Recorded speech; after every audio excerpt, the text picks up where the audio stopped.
Welcome back to this week's changelog. We have 24 updates. Today's video is going to be jam-packed. Let's jump into it. The first major release is now support for bi-monthly billing. We got a lot of feedback that our bi-monthly billing could be better, and so we took your feedback and made some pretty big changes. Let me show you how it works.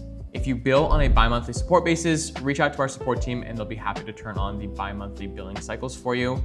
Once turned on, you can go under your billing settings and define the post dates and the autopay dates for the first and second day of the month. So you define when the first post day of the month is. In my case, it's gonna be posted on the 10th of the month and due on the 15th. And then the second payment is gonna be posted on the 28th of the month and due on the 1st of the following month. So if I go to a child's profile now and create a billing plan for this child, let's just do this $500 charge. We have a bi-monthly option here, and you can determine what the first date of service is. We'll have it run until the child's next birthday. And you can see here that it posts on the 28th of May, due on June 1st. And then the next payment is gonna be posted on June 10th and due on June 15th. And this continues to go for the entire payment plan, now natively supporting the bi-monthly option. The next big update on billing is an improvement to subsidies, where you're now able to create a voucher for multiple kiddos that have a flat rate all at the same time. Previously, you had to do this one by one, and we've now worked hard to make it so that you can make this action at the same time. Let me show you how it works. In Playground now, if you jump into your subsidy, as long as you have a rate that is just one flat time rate, when you go and create a voucher and select the rate that you're trying to add to the voucher, you can now select multiple kiddos at the same time instead of having to go one by one like before. And so when I go to create the plan, you can see that each of these kiddos is going to be expecting to receive $750 from the agency, all at the same time. The next update is on our PTO policies, where you are now able to set a cap for an employee's limit on accruing a certain amount of time off. Let me show you how it works.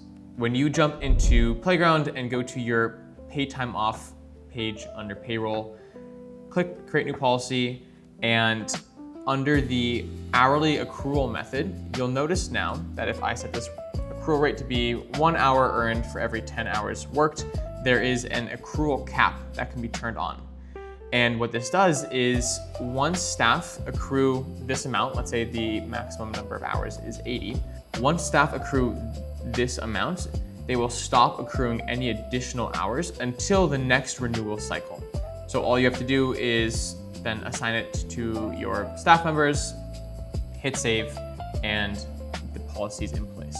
This new feature should further align with the business logic that you use in real life and help you better track how much time each employee actually has accrued according to your policy. This week, the team also added the ability to schedule send text messages on the CRM in advance. They should make it even easier to send out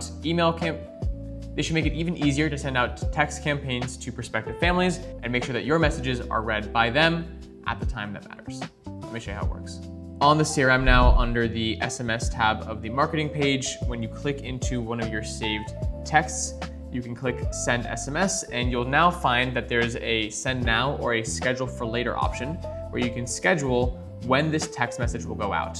So define the date and time it will go out, along with the list of leads that it will go out to.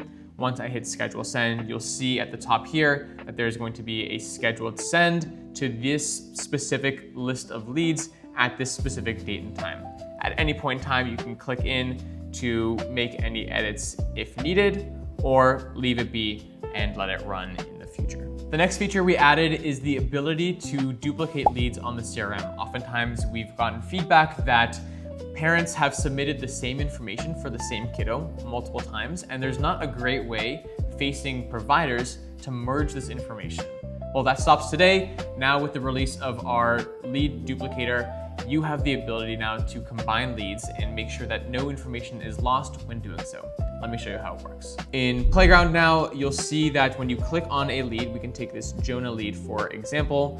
Under the Actions button, there's a new action labeled merge. When you click on it, you can select another lead to combine this with. So if I want to combine this with Benjamin Moore, you can select which fields to keep and which ones that you want to get rid of. So in this case, if we want to maintain all of Benjamin's information, we'll select Benjamin as the primary guardian here. And maybe there's additional information. We'll keep this child information over here and keep going down. Maybe we want to delete this. Preview the information that's being kept. If this looks good, we hit merge leads, and now this becomes one. We show you exactly who made the merge, when the merge happened, and which leads were merged into what, making it significantly easier for you to keep your CRM clean and hygienic. The last update that I'll cover in this week's video is an improvement that we made when setting up your meetings on the CRM. You can now select meeting confirmations from your email templates instead of having to write them from scratch every single time.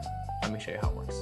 In Playground, under your meeting types, when you go in and edit your meeting type under communication, you'll see that under confirmation emails now, you can select an email template from your list of emails, or you can use the default one that's already in place. You can also determine where it's sent from and if there's any additional recipients that you'd like to be copied on the email. This was a jam-packed update this week. We hope that you like all of these new features. Send us any feedback that you have, and as usual, we'll see you next time.